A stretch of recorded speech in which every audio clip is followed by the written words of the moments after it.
बिस्मिल्लाहिर्रहमानिर्रहीम। आज का हमारा टॉपिक है जी functions in C plus plus.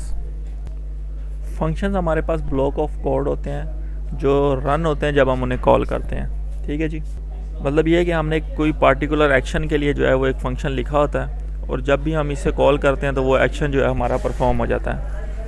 For example, हमने अगर दो नंबरों को सम करना है और अपने प्रोग्राम में हमने कई जगहों पे इस सम का जो है ना कोड यूज़ करना है, तो हम उस कोड को जो है वो अलहदा एक फ़ंक्शन बना देंगे, सम नाम का फ़ंक्शन बना देंगे अलहदा हम, और जब भी हम सम करेंगे हम उस फंक्शन को कॉल कर लेंगे। ठीक है जी, इससे क्या होगा, हमें इससे एक तो हमारा जो है ना वो लाइन कोड की लाइंस कम हो जाएंगी, मेमोरी कम लेगा, और दूसरा ये है कि वो ईजी हो जाएगा हमारे लिए। वो हो सकता है कोड को बार बार लिखने में हमारे पास कोई मिस्टेक आ जाए, तो उससे बेहतर है कि एक ही दफ़ा कोड को सही तरह लिख दें, उसका फंक्शन बना लें और फिर हम उसे बार बार यूज़ कर सकते हैं। सी प्लस प्लस में जो है वो मेनली हमारे पास दो टाइप के फंक्शन होते हैं।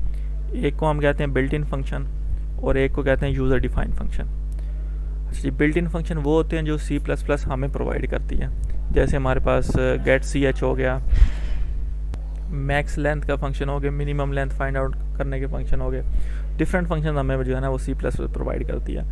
जो एक हम रेगुलरली अपने प्रोग्राम्स में देखते भी हैं, जो हमारे पास इंट मेन होता है, ये इंटीजर टाइप का जो मेन फंक्शन है, ये भी हमारे पास बिल्ट इन फंक्शन है। ठीक है जी, और दूसरे होते हैं हमारे पास यूज़र डिफाइंड फंक्शन, उनको हम आज जो है वो स्टडी करेंगे। यूज़र डिफाइंड फंक्शन वो होते हैं जो यूज़र जो अपने लिए क्रिएट करता है अपने प्रोग्राम में यूज़ करने के लिए। ठीक है जी, तो देखते हैं फंक्शन जो है वो ब्लॉक ऑफ कोड होता है जो तब रन होता है जब उसे कॉल किया जाए, और हम फंक्शंस को डाटा पास कर सकते हैं, और ये डाटा जो हम पास करते हैं इनको हम पैरामीटर्स कहते हैं किसी फंक्शन में।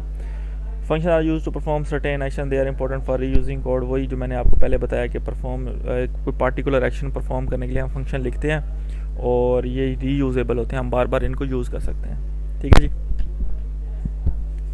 अब जी फंक्शन कैसे क्रिएट किया जाता है। सबसे पहले जो है ना वो फंक्शन का सिंटैक्स देख लेते हैं।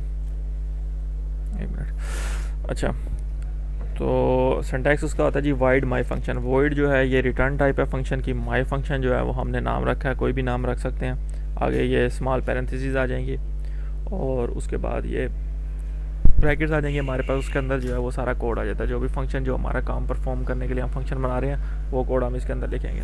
ठीक है जी, इसको कहते हैं हम फंक्शन डिक्लेरेशन। अच्छा जी, अब फंक्शंस को जब हम डिक्लेयर करते हैं तो वो जो है एक्चुअली जो वो डिक्लेयर होते हैं कि सी कंपाइलर को ये पता लग जाता है जी ये फंक्शन बन गया, लेकिन वो फंक्शन जो है वो रन नहीं होता। कब तक? जब तक हम उसे कॉल ना करें। और हम उसे कॉल कहाँ पे करते हैं जी, वो हम उसे कॉल करते हैं मेन फंक्शन के अंदर। अपने जो है ना हमारा फ्लो चल रहा होता है जहाँ पे, वहाँ हम उसे कॉल करते हैं। उसको कॉल करने के लिए हम सिंपल फंक्शन का नाम लिखते हैं और पैरेंथेसिस उसके आगे लिखते हैं, तो फंक्शन कॉल हो जाता है। एक एग्जाम्पल देख लेते हैं।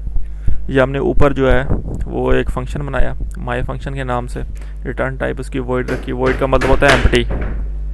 ठीक है जी, उसके अंदर हमने कोड लिखा जी आई जस्ट गॉट एग्जीक्यूटेड। ये हमने जो है एक मैसेज प्रिंट कर दिया उसके अंदर फंक्शन के अंदर। अब मेन फंक्शन में आते हैं। मेन फंक्शन के अंदर जो है हम माई फंक्शन को कॉल करेंगे। जैसे ही माई फंक्शन को कॉल करेंगे तब जो है ये सी आउट वाला ये जो मैसेज है ये प्रिंट होगा हमारे पास। ठीक है, और आउटपुट में हमारे पास आ जाएगा आई जस्ट गॉट एग्जीक्यूटेड। ठीक है जी, ठीक है जी। अच्छा जी, अब फंक्शन को जो है वो एक से ज़्यादा दफ़ा भी कॉल कर सकते हैं। ठीक है जी, हमने शुरू में पढ़ा था कि फंक्शन जो है वो रीयूजेबल होता है, हम इसको बार बार रीयूज़ कर सकते हैं। तो ये वही एग्जांपल जो है सेम फंक्शन हमने ऊपर एक बना दिया, यूज़र डिफाइंड फंक्शन। ये हमारा फंक्शन है माई फंक्शन के नाम से, और मेन के अंदर हम इसे कॉल कर रहे हैं जी माई फंक्शन। तो जब ये कॉल होगा तो यहाँ पर कंट्रोल आएगा और इसके अंदर जो कोड होगा वो एग्जीक्यूट हो जाएगा। अब इसके अंदर यहाँ एक सी आउट मैसेज प्रिंट होगा हमारे पास, आई जस्ट गॉट एग्जीक्यूटेड। ठीक है जी, आउटपुट में। और दूसरी दफ़ा कॉल करेंगे तब फिर से ये मैसेज प्रिंट होगा, तीसरी दफ़ा कॉल करेंगे तो फिर से ये मैसेज प्रिंट होगा, और आउटपुट में हमारे पास 3 दफ़ा जो है ये मैसेज प्रिंट हुआ आ जाएगा। ठीक है जी, आगे चलते हैं। Function declaration and definition. एक फंक्शन जो होता है वो उसके दो पार्ट्स होते हैं, एक होता है डिक्लेरेशन और एक होता है डेफिनेशन। डिक्लेरेशन हम उसकी जो है ना रिटर्न टाइप बताते हैं, फंक्शन का नाम लिखते हैं, ये हमारे पास डिक्लेरेशन होता है। और डेफिनेशन होता है उसकी जब हम बॉडी लिखते हैं फंक्शन की, उसको हम फंक्शन डेफिनेशन कहते हैं। ठीक है जी। अच्छा, return type the name of the function and the parameters the body of the function call to be executed. अब इसमें जो है ये वॉइड माई फंक्शन, ये हमारे पास जो है वो डिक्लेरेशन है, और ये इसके जो इंटरनल बॉडी है इसके अंदर जो कोड लिखेंगे उसको हम कहते हैं फंक्शन डेफिनेशन। ठीक है जी। अच्छा, यहाँ नोट करने वाली बात ये है कि हमारे जो यूज़र डिफाइंड फंक्शन होते हैं वो हमेशा जो है हम अपने मेन फंक्शन से पहले जो है डिक्लेयर होने चाहिए। अगर फॉर एग्ज़ाम्पल हमारे पास पहले हम मेन फंक्शन लिख देते हैं, उसके बाद हम अपना ये डिक्लेयर करते हैं यूज़र डिफाइंड फंक्शन, तो फिर इसमें जो है वो एरर देगा C++। ठीक है जी। और दूसरी लैंग्वेजेस में ऐसा चल जाता है, लेकिन हमारे पास जो C++ में वो है उसमें ऐसा नहीं चलता जी। ठीक है जी। और फॉर एग्ज़ाम्पल कंट्रोल हमारे पास मेन के ऊपर आएगा, यहाँ पर वो माई फंक्शन जो है वो इसको जब है ना ये कॉल होगा तो वो इसको ऊपर देखेगा जी, ये कहाँ पर है। ठीक है जी। तो फिर जो है इसको ऊपर वो मिलेगा नहीं, तो वो यहाँ पे एरर दे देगा। ठीक है।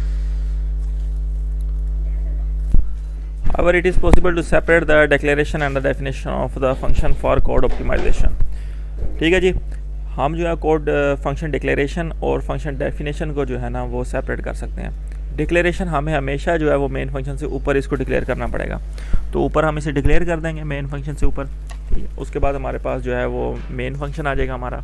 ठीक है। और उसके बाद जो इसका इंटरनल कोड है, जो ये पार्टिकुलर एक्शन परफॉर्म करना है इसने, वो हम नीचे कर सकते हैं। उसकी डेफिनेशन जो है हम फंक्शन डिफाइन नीचे कर सकते हैं, तो उससे कोई इशू नहीं आएगा। अच्छा जी, नेक्स्ट हम जो है नेक्स्ट वीडियो में हम डिस्कस करेंगे पैरामीटर आर्गूमेंट्स को डिस्कस करेंगे, कैसे हम पैरामीटर्स पास कर सकते हैं, डाटा हम मेन फंक्शन में कैसे अपने मेन फंक्शन से जो है वो यूज़र डिफाइंड फंक्शन में कैसे भेज सकते हैं, और मल्टीपल पैरामीटर्स को कैसे पास कर सकते हैं, रिटर्न वैल्यूज़ हम कैसे ले सकते हैं फंक्शन से, पास बाय रेफरेंस क्या होता है, और पास अरेज हम जो है वो कैसे कर सकते हैं। तो नेक्स्ट हम डिस्कस करेंगे ये। तो चैनल सब्सक्राइब करें, वीडियो को लाइक करें, दोस्तों के साथ शेयर करें। Thank you very much.